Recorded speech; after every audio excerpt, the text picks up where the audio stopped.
My Soulmate's a Slime by admay 1933. The next right thing. We got company. Noir narrowed his eyes as he felt a menacing presence approaching their station, where they were monitoring the events happening with the magic circle.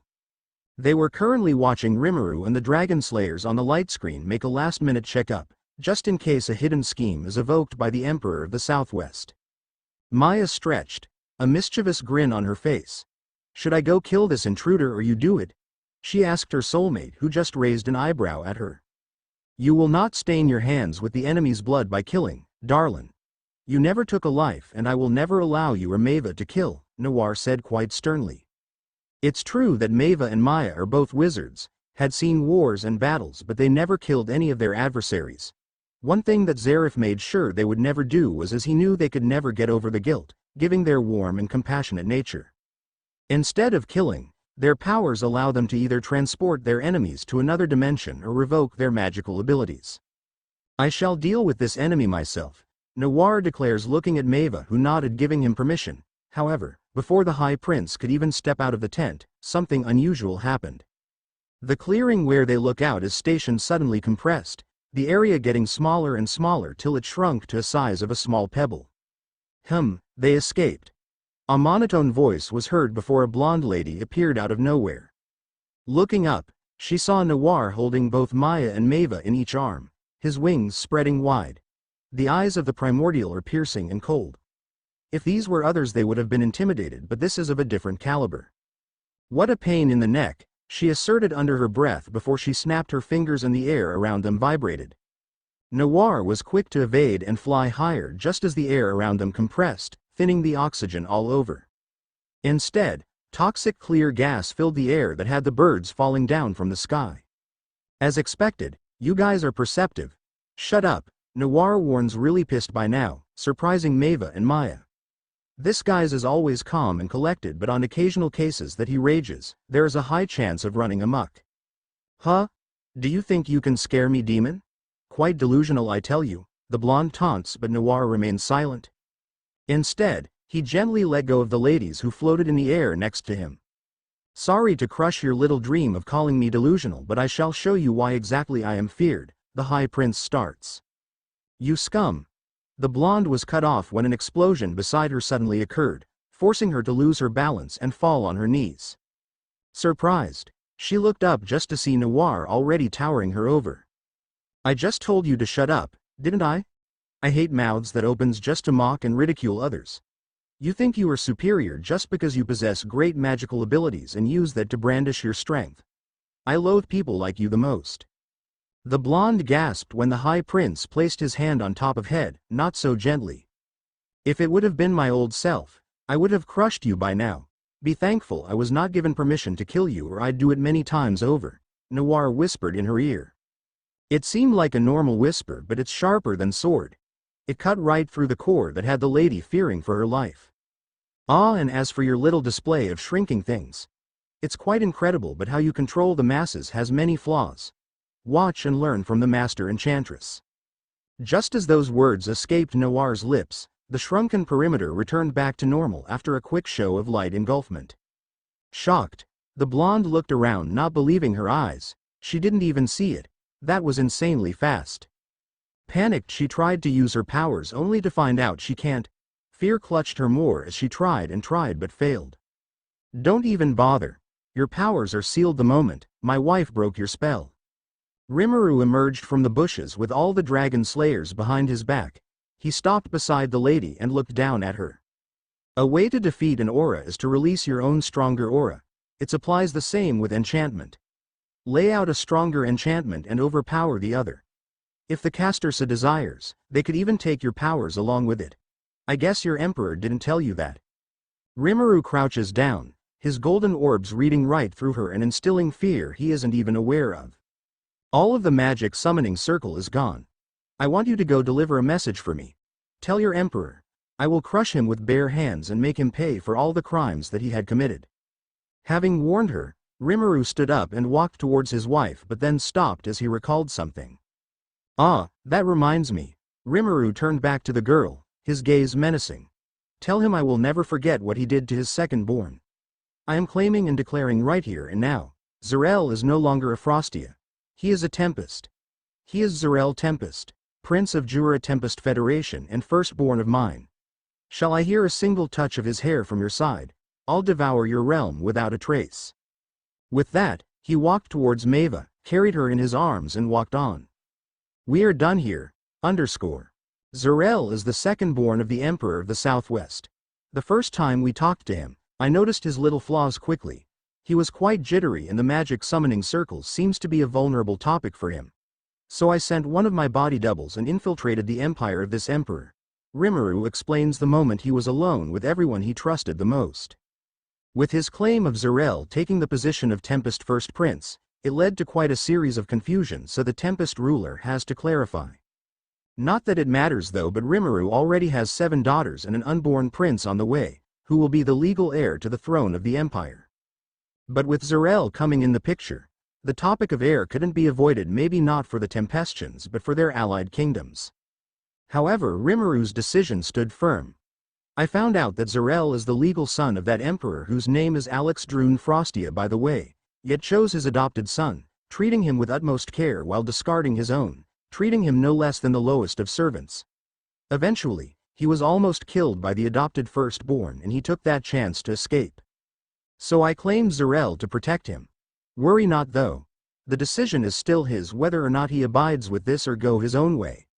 I have given him my name and his status for his protection. As for my heir to the throne, we all know it would be Kenji, my unborn son at the moment." I see now. If that is your decision, Rimuru-sama, then I will do as you wish. If Zarel so accepts," Noir said, turning to the young boy who was with them on this meeting. Zarel gulped. He feels overwhelmed, but in a good kind of way. He didn't expect this turn of events. It shocked and confused him, but seeing the kind eyes of the man offering to be his father, he just wants to cry in happiness. No one has ever treated him like this before. He was born royalty but was treated lower than the servants. His own father hates him to his guts, but let him keep the family name so he can use him however he pleases. What a bliss this is for him. Tears fell one after the other as thoughts of finally having an identity and family to call his own. Maeva, who was beside the boy, gently turned him to her and wiped his tears. "Zarel, sweetheart, would you like to be my son? Do you want me as a mother?" The question was enough to knock the dam. Zarel's cries filled the room as he sobbed. The only thing he could do is nod fervently, as he felt the lump in his throat, due to his heavy cries. "Thank you," the master enchantress said as she pulled and hugged the boy to her, a hand rubbing on his back gently. "It's all right now. You are safe with us, I promise." Rimuru himself teared up and so did the others in the room. The emperor felt a gentle tap to his heart, intermingling Zarel's connection with him like what occurred with his 7 daughters. Standing up, he embraced him next and soon a powerful aura surrounds the duo, with Rimuru's magicules inhabiting his firstborn son. The remnants of Zarel being a Frostia was totally eradicated, replaced with the magicules of his new father. After a moment of comfort and with Maya's phone full of pictures she had captured to save the moment, Rimuru pulled away and turned Zarel to the small crowd. "Friends and family, this is Zarel Sky Tempest, your firstborn Jura Tempest Federation Prince." Applause and smiles replaced the once gloomy and teary atmosphere. Each one made their welcome, but for others, expressing welcome is a different thing. Like a certain fire dragon slayer for example. "Oi, Zarel. Now that you are a Tempest, let's duel. I am sure your papa's magicules made you even stronger. Come fight me." Natsu challenged, his fist ablaze, ready to rumble. Zarel was dumbfounded by his new uncle and he looked at Rimuru for help. Unfortunately for him, the emperor pretended not to hear it as he now simply sipped tea. He breathed out in relief however when Lucy smacked Natsu on the back of his head. "You really need to work on your timing, you Pyro. This is a heart-warming moment, your duel can wait," she scolded. Natsu tried to protest only to get another head smack. "Not another word from you." The Alvarez prince then grumbled under his breath as he sat back down, his arms crossed on his chest. "Man, he just wants a showdown, is that so bad? Anyways, we should probably discuss about our next plans. With things turning out like this, I am sure that Emperor of the Southwest will not let this slide," Urza said, putting everyone's attention back on track. "I agree. Since Alexer or whatever his name is knew of what we did, A surprise attack is to be expected at most seconds gray. Normally, I would agree. If Alex has enough magicules left to recuperate the soonest time possible, Rimuru replies that confused his listeners. You see, what I added to the Dragon Slayer's powers is not just some skills to completely destroy those summoning circles, but to directly attack Alex's physical body and weaken him immensely, he further explains, taking everyone aback. He never told anyone of that matter, so this is beyond shocking, at least for a while. As expected of our master. You truly still are an enigma when you want to be, muses Benimaru with a smile, and Shion nodded beside him. That is good and all, but Ni-chan, didn't Zarif Ni mention this emperor is on par with you? So would attacking his physical body enough to weaken him? Maya questions next, and Rimuru stayed silent for a while. You are right about that, so I actually experimented on this one. Mavis-ne-san told me the fairy heart can defeat this sad excuse of an emperor of the southwest, right? So I infused it to the Dragon Slayer's powers to confirm my assumption. And Mavis-ne-san's right. It did a number on Alex. Thanks to my newest skill, Fairy Tail's heart. Silence. Thoughts processing. More silence. Sometimes Rimuru is just so mysterious you needed to spend days and days to study and understand him. And when one thinks that they get a full understanding on him, he'll do something to mess with your rationality again. Yup.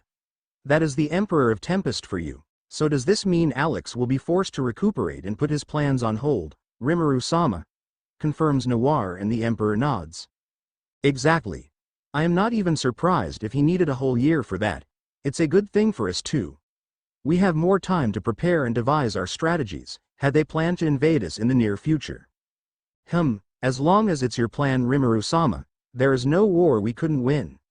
The confidence in Shion's tone brought an uneasy feeling within the slime ruler. Not that he minds it though. That is his secretary job. Pause. Did he just say?